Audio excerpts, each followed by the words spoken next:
Este juego es como una ratonera. Tras solo 4 movimientos hay más de 300.000 millones de opciones que considerar. Puede acabar llevándote al límite. Bobby, ¿eres patriota? Hay gente de las altas esferas a los que les interesa mucho cualquier clase de confrontación con los rusos. La política no me interesa. Usted es el único americano capaz de plantarles cara. Bobby Fischer por fin va camino de Islandia para enfrentarse a Boris Spassky. Es la versión para ajedrez de un... Hay deportistas que marcaron una época y cuya fama trascendió mucho más allá del deporte y de su tiempo. Por ejemplo, el atleta negro Jesse Owens, a quien Hitler tuvo que ver muy a su pesar, ganando 4 medallas de oro en los Juegos de Berlín de 1936. Bobby Fischer, el protagonista de este episodio, fue mucho más allá. Su biografía es tan intensa que las películas de 2 horas se quedan muy cortas. Era un genio y también un enfermo mental. Puso el ajedrez de moda. La Casa Blanca lo utilizó como héroe nacional en la Guerra Fría contra la Unión Soviética y luego emitió una orden de busca y captura contra él. Murió a los 64 años, 1 por cada casilla del tablero, porque él quiso, dado que su enfermedad era fácilmente curable. Fue un genio, sí, pero en jaque perpetuo. Soy Leoncho García.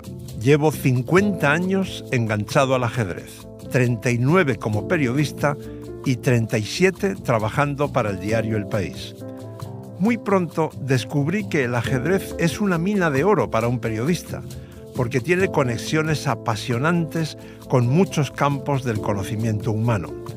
Inteligencia artificial, pedagogía, neurología, psicología, psiquiatría, matemáticas, cine, literatura, política internacional y 1500 años de historia documentada.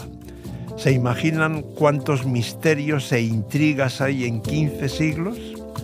De modo que cuando El País me propuso este podcast, mi única gran duda fue elegir los 8 temas iniciales entre tantos posibles y decidir qué personajes no podían faltar porque son muy interesantes incluso para quien no tenga ni idea de ajedrez.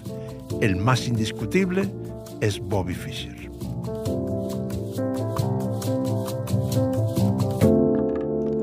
La vida en jaque, episodio 7. Fischer, un genio en jaque perpetuo. 1948. Desierto de Arizona. Un niño de 5 años está sentado en las vías del ferrocarril, tan ensimismado como para no ver ni oír al Argonauta, el tren de pasajeros que unía Nueva Orleans con Los Ángeles y que venía lanzado a 1 centenar de metros. Por fortuna, su madre estaba justo ahí, dio un grito tremendo y el niño saltó raudo hacia adelante. Ese momento cambió la historia del ajedrez y marcó la biografía de millones de personas que 1/4 de siglo después se apasionaron por el deporte mental gracias a aquel niño. Entre esa multitud estoy yo. Esa madre salvadora era Regina, una persona excepcional, inteligente e hiperactiva. Nacida en Suiza, en una familia de judíos polacos, pero criada en Estados Unidos, había estudiado medicina en la Unión Soviética y, además de alemán, ruso e inglés, hablaba fluidamente en francés porque lo aprendió en París, a donde huyó para escapar del antisemitismo de Stalin, así como en español y portugués. En Europa se casó con el biofísico alemán Gerhard Fischer, con quien engendró una hija, Joan. Luego, para huir de los nazis, volvió a Estados Unidos, donde tuvo una larga relación con otro físico, también judío, húngaro, Paul Nemenyi, de inteligencia prodigiosa, memoria fotográfica e ideas comunistas, según la ficha que el FBI abrió a Regina en plena obsesión colectiva contra el comunismo por sospechosa de espionaje y calificándola, entre otros adjetivos, de paranoica. Ahora sabemos que el verdadero padre de Bobby Fischer fue Paul Nemenyi, pero Regina siempre lo ocultó para guardar las formas. Gracias a la vigilancia del FBI, entre otras fuentes, también sabemos que Regina no tenía domicilio fijo cuando dio a luz a Bobby en Chicago el 9 de marzo de 1943 y que cambió constantemente con sus hijos de ciudad y de trabajo. Los tres vivieron en los estados de California, Idaho, Oregón, Illinois y Arizona. Y para sacar adelante a la familia, Regina se empleó como soldadora, maestra de escuela, remachadora, trabajadora agrícola, enfermera y taquígrafa, y más tarde como médica. Casi medio siglo después, cuando visité Mobile, aquel pueblecito del desierto de Arizona, cerca de la reserva india de Maricopa, sus habitantes de más edad recordaban a Regina como una buena maestra y una persona muy inquieta. También sabemos que Paul Nemenyi solía enviar dinero regularmente a Regina y visitaba a los tres con frecuencia cuando por fin se asentaron en Nueva York, hacia 1949. Y algunas fuentes señalan que Regina le dijo a Bobby que Paul era un amigo. Y solo cuando el eminente físico murió, en 1952, pocos días antes del 9º cumpleaños del niño, Regina le dijo que en realidad era su padre. Esto encaja muy bien con el hecho de que Bobby siempre eludiera hablar de su infancia, en especial de su padre, y con que desarrollara un sentimiento de animadversión hacia su madre. Toda esta larga introducción sobre el entorno familiar e infantil de Bobby Fischer es lo que echo de menos en las películas sobre él, porque su genética sin duda explica por qué su cociente intelectual era superior al de Einstein en las pruebas que le hicieron en dos escuelas distintas. Y el pluriempleo de su madre motivó que desde los 6 años se refugiase en el ajedrez, uno de los numerosos juegos que le enseñó su hermana, para paliar las muchas horas que pasaba solo en casa por las tardes. Si la infancia es fundamental para entender bien a cualquier persona, en el caso de Fischer tiene una importancia capital, porque no hay que ser psicólogo para deducir que esa infancia tan convulsa y solitaria marcó el desarrollo de su genialidad e influyó en los graves desequilibrios mentales que luego sufrió. Su sobrino, Nicholas Stark, hijo de su hermana Joan, recuerda así lo que le contó su madre. Mi madre enseñó a Bobby a jugar al ajedrez, en buena parte como una medida para mantenerlo fuera de peligro.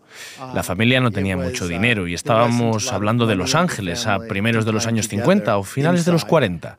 El ajedrez era un vehículo para permitir que pasaran cierto tiempo juntos en la casa. Muy rápidamente, él empezó a ganarle a ella. En realidad, su vida desde los 6 años, cuando la familia se instaló en el barrio neoyorquino de Brooklyn, hasta los 29, cuando Fischer se convirtió en el campeón del mundo más famoso de la historia, fue poco más que ajedrez, aunque también practicó otros deportes. Un ejemplo de esa obsesión se vio cuando una niña llamada Barbra Streisand, muy famosa después como actriz y cantante, lo definió como un chico muy atractivo en el colegio de Brooklyn al que ambos acudían, y él no la hizo el menor caso. Fischer fue un claro ejemplo de lo que no se debe hacer con un niño de talento extraordinario: permitir que abandone su educación como persona. Bobby asistió a clase con cierta regularidad hasta los 14 años. Fue alumno de al menos 8 colegios y conflictivo en todos ellos, y de vez en cuando hasta los 16, pero nunca puso interés en aprender algo que no fuera ajedrez o que le resultara muy útil para ser un gran jugador. Por ejemplo, estaba muy atento durante las clases de español, y aprendió ruso porque su madre lo hablaba y escuchaba Radio Moscú por las noches. Hi there, all you swingers. This is Radio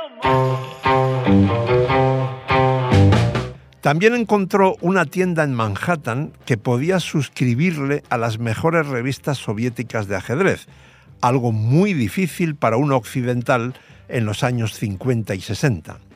Su ensimismamiento cuando estaba en clase era tan grande como aquel día que casi muere arrollado por un tren en Arizona. Sus maestros sabían que era un superdotado y un portento del ajedrez y lo dejaban en paz a condición de que no causara molestia. De hecho, Bobby nunca fue un niño violento excepto sobre el tablero, donde su fiereza, virtuosismo y precocidad le hicieron pronto mundialmente famoso. A los 13 años ganó al reputado gran maestro Donald Byrne una maravillosa partida que aún hoy muchos aficionados consideran la mejor de la historia. A los 14 firmó una hazaña increíble. Fue campeón absoluto de Estados Unidos. Y a los 15 logró el título de gran maestro, comparable ahora al cinturón negro en judo, pero entonces mucho más meritorio. Esa explosión de gloria y notoriedad eclipsó la gran preocupación que Regina había mostrado antes por la inestabilidad emocional de su hijo. Se sabe que llegó a consultar con varios psiquiatras y que uno de ellos le contestó: «No se preocupe, hay obsesiones mucho peores que el ajedrez». Pero el caso es que cuando una vez le preguntaron a Bobby por su experiencia escolar, su respuesta fue: «El colegio es algo inservible. Allí no te enseñan nada».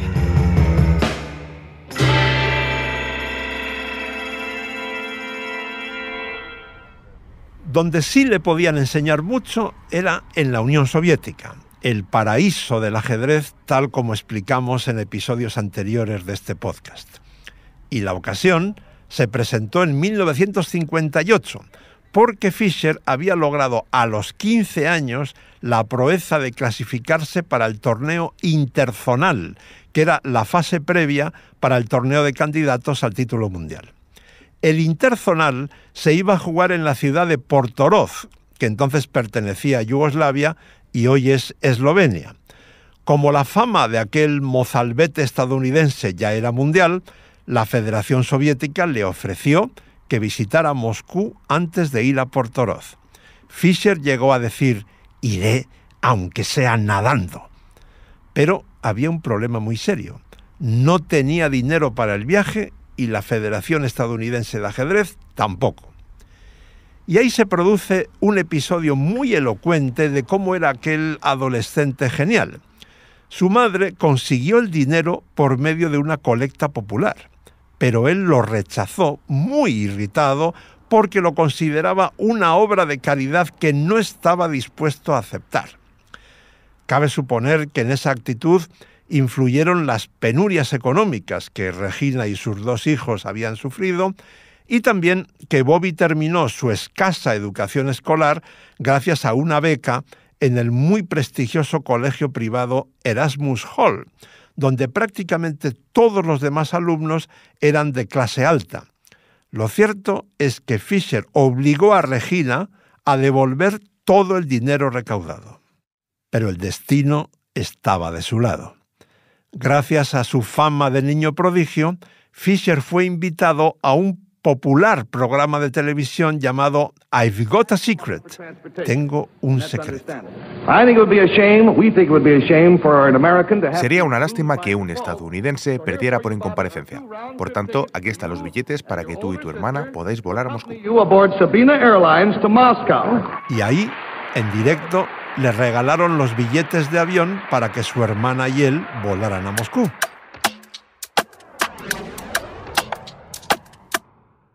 Durante su estancia en la capital soviética, la relación entre el joven muchacho estadounidense y la Unión Soviética fue de amor y odio mutuos.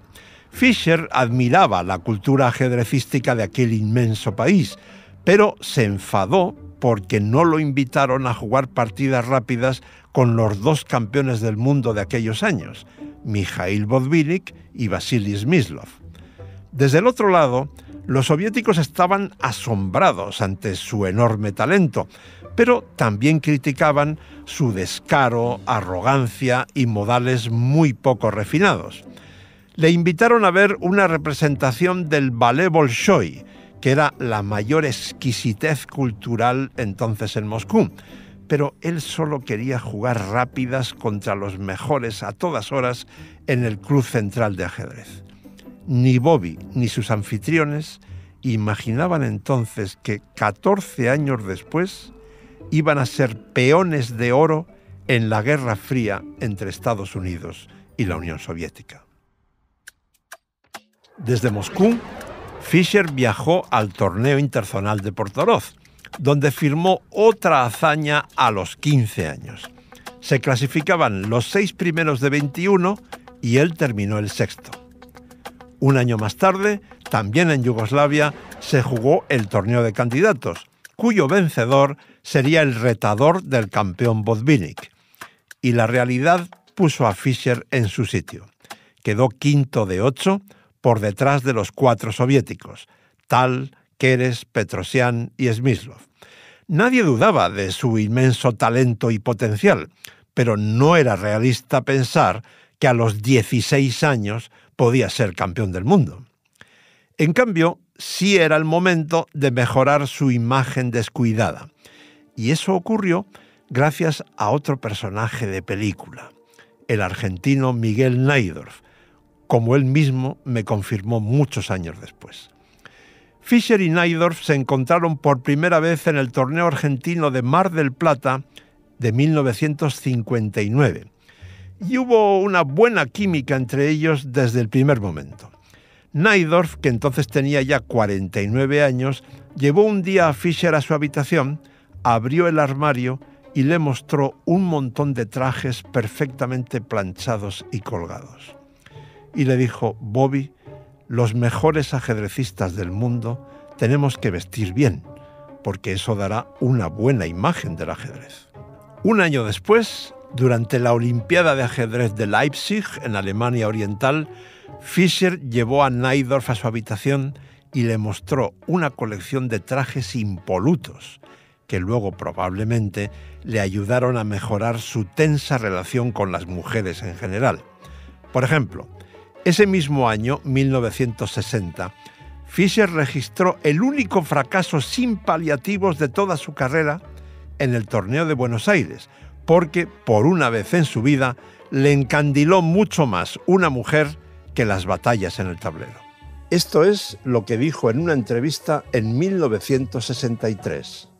Las mujeres no son buenas jugadoras. Creo que puedo darles un caballo de ventaja y aún así ganar fácilmente.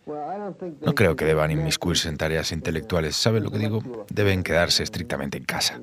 Estar en casa sin más, esperando a que llegue su marido. Eso es todo.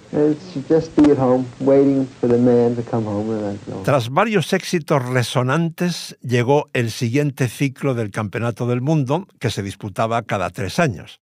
Fischer ganó, como si fuera un paseo militar, el Interzonal de Estocolmo de 1962, obviamente por delante de los soviéticos y de otras estrellas como el español Arturo Pomar. Allí, tras el empate entre ambos, es cuando Fischer le dijo aquella frase famosa: «Pobre cartero español, con el enorme talento que tienes, y ahora debes volver a pegar sellos en una oficina de correos». Pero a continuación llegó uno de los episodios más traumáticos en la vida de Fischer, el torneo de candidatos de Curazao, en las Antillas holandesas. Los favoritos eran Fischer y el genial soviético Mikhail Tal, quienes se profesaron siempre admiración mutua y siguen hoy estando entre los campeones más idolatrados de la historia. Pero Tal tuvo que retirarse por enfermedad, y Fischer jugó claramente por debajo de su nivel, lo que le llevó al cuarto puesto de 8, o 7 si no contamos al retirado Tal. A continuación, la ira contenida de Fischer estalló, en forma de un artículo publicado en la revista Sports Illustrated, donde acusaba a los soviéticos de jugar con chavados para que uno de ellos fuera el vencedor del torneo. Los hechos demostraban que Fischer tenía razón, porque los tres primeros soviéticos, Petrosian, Keres y Geller, hicieron tablas entre sí rápidamente para no cansarse, y los tres ganaron al otro, Korchnoi, en las últimas rondas. La injusticia era tan evidente que la Federación Internacional de Ajedrez, la FIDE, cambió el formato del torneo de candidatos. En lugar de una liga entre 8, duelos eliminatorios de cuartos de final, semifinales y final. Y así se mantuvo hasta la desintegración de la Unión Soviética en 1991 e incluso varios años después. Pero ese incidente hizo honda mella en el ánimo de Fischer, mucho menos activo de lo normal durante gran parte de la década de los 60 y protagonista de más incidentes y algunos escándalos. En varios de ellos, Fischer tenía razón, sin duda, en cuanto al fondo del asunto, pero lo planteaba de forma brusca o exagerando su reacción, lo que falseaba la realidad. Por ejemplo, una vez se retiró de un torneo patrocinado por una mecenas muy conocida, Jacqueline Piatigorsky, de la familia de magnates Rothschild, porque a la señora se le ocurrió adelantar una ronda a la mañana porque ella tenía otro acto comprometido por la tarde. Fischer dijo que ni hablar, porque él dormía por la mañana y jugaba por la tarde, y eso era innegociable. También es famosa la diatriba que tuvo con Fidel Castro. En 1965, Fischer aceptó una invitación para jugar en Cuba que no tenía relaciones diplomáticas con Estados Unidos. El Departamento de Estado no le autorizó a viajar a La Habana, pero Fischer encontró la solución. Jugaría desde Nueva York a través del teletipo. Sin embargo, el torneo fue precedido de un duelo telegráfico con Fidel Castro que el estadounidense comenzó así. Protesto contra la noticia publicada hoy en el diario The New York Times en el que se interpreta mi actitud como una victoria propagandística. En conexión con esta circunstancia, debo retirarme del Memorial Capablanca si no me envía inmediatamente un telegrama declarando que ni usted ni su gobierno intentarán capitalizar políticamente mi participación. El líder cubano recogió el guante. Estoy sorprendido por su acusación. No he dicho una sola palabra al respecto. Solo las agencias norteamericanas dicen que nuestro país necesita victorias propagandísticas. Es asunto suyo si quiere o no jugar el torneo, pero sus palabras son injustas. Si tiene miedo o se arrepiente de su decisión, sería mejor buscar otra excusa o tener el coraje de mantenerse honrado. Hasta ahí las palabras del cubano. Fischer jugó y logró el segundo puesto. Y un año más tarde fue a La Habana en carne y hueso para disputar la Olimpiada de Ajedrez con la selección de Estados Unidos y con una actuación individual muy brillante que se tradujo en una medalla de plata para su país detrás de la Unión Soviética. Pero Fischer también hacía cosas muy raras, como ser miembro de una iglesia cristiana fundamentalista, la Iglesia de Dios Universal, a la que además donó mucho dinero. Entre sus preceptos está el de no trabajar en sábado, lo que volvió locos a varios organizadores de torneos porque Fischer lo aplicaba a rajatabla. Especialmente en 1967 a los del Interzonal de Susa, en Túnez. Los detalles de aquel escándalo son tan prolijos que harían larguísimo este episodio del podcast, de modo que les contaré solo el final. Fischer se retiró del torneo, tirando así por la borda una vez más sus razonables posibilidades de ser el aspirante al título mundial. El New York Times resumió el lío con un titular muy conciso. ¿Qué le pasa a Bobby Fischer? Y el genio respondió con algo que ya había hecho antes en esa década: desaparecer de la vida pública y los torneos durante una larga temporada.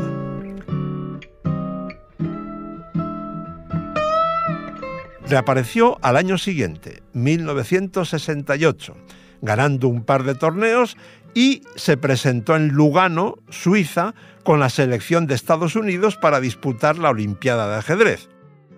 Pero como vio que la televisión suiza iba a grabar imágenes, exigió dinero por filmarle.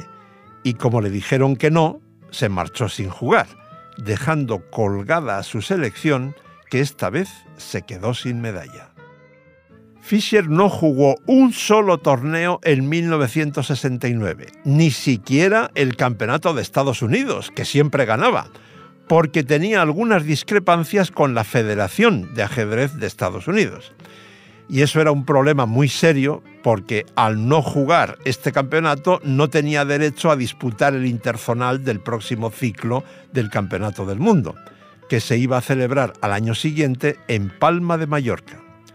Los directivos del ajedrez estadounidense comprendieron el sinsentido de que su mejor jugador renunciase una vez más a ser campeón del mundo. Y encontraron la solución porque una cláusula del reglamento permitía a la federación designar a un suplente si uno de los 3 estadounidenses clasificados renunciaba al interzonal. En efecto, uno de ellos, Paul Benko, accedió a no jugar a cambio de una jugosa cantidad de dinero. Los organizadores españoles accedieron a dar a Fischer el privilegio de no jugar los sábados por motivos religiosos. Y Fischer, a los 27 años, logró en Mallorca, en diciembre de 1970, uno de los triunfos más indiscutibles de su carrera. Ahí empieza su asalto definitivo al trono del ajedrez y también su utilización política por parte de la Casa Blanca. En el torneo de candidatos de 1971 derrotó por 6-0 al soviético Mark Taimanov en cuartos de final. Eso era tan impensable que no había ocurrido desde 1876, 115 años antes, cuando el primer campeón del mundo oficial, el austriaco Steinitz, ganó por 7-0 al británico Blackburn. Además, esa paliza hizo que la historia sea injusta con Taimanov, famoso por ella y no por sus grandes logros como ajedrecista y como pianista, porque tocaba así de bien. Tuve la suerte, en enero de 1988, de ser el primer periodista occidental a quien Taimanov contó el durísimo castigo que sufrió por perder así ante Fischer. Aún recuerdo muy bien sus palabras. En el Kremlin estaban convencidos de que me había dejado ganar por Fischer. Y el castigo fue durísimo, como ajedrecista y pianista. No podía viajar al extranjero, ni escribir artículos, ni dar conferencias o conciertos. Tampoco podía dar clases o entrevistas en televisión y exhibiciones. Me quitaron el sueldo mensual y las condecoraciones. Pasé de ser una gloria nacional a un paria que vivía de la caridad de sus allegados. Por fortuna para Taimanov, Fischer ganó en semifinales también por 6-0 al danés Ben Larsen, y el afligido gran maestro soviético sintió cierto alivio, que él me explicó así. Alguna mente preclara del Kremlin debió pensar en la improbabilidad de que un soviético y un danés coincidieran en dejarse ganar por un estadounidense, y entonces me aliviaron un poco las sanciones, y al menos ganaba dinero para comer. El ciclón Fischer también arrastró en la final de candidatos a otro soviético, el excampeón del mundo Tigran Petrosian, pero esta vez de forma menos escandalosa, por 6,5 a 2,5 en Buenos Aires, octubre de 1971. En plena Guerra Fría entre las dos grandes potencias, un estadounidense iba a retar al soviético Boris Spassky con el título mundial en juego. El duelo estaba previsto en Reykjavik, Islandia, para julio de 1972, pero fue una noticia internacional desde mucho antes, gracias a los escándalos de diverso tipo provocados por Fischer, hasta el punto de que llegó a estar en la primera página de casi todos los periódicos del mundo. La mayor de todas las trifulcas fue que Fischer consideraba muy baja la bolsa de premios, $125.000 de 1972, y amenazaba con no volar a Reykjavik porque esa cantidad era indigna para el campeonato del mundo de un deporte profesional. La tensión internacional en aquel momento era horrible entre Estados Unidos y la Unión Soviética. El ministro de Exteriores, Henry Kissinger, era la mano derecha del presidente Nixon, quien estaba muy preocupado por las repercusiones mediáticas del caso Fischer. Y Kissinger hizo dos cosas. Primero, llamó personalmente a Fischer y le dijo: soy el peor ajedrecista del mundo llamando al mejor. En nombre del presidente de Estados Unidos le pido encarecidamente que vaya a Islandia y derrote a los soviéticos.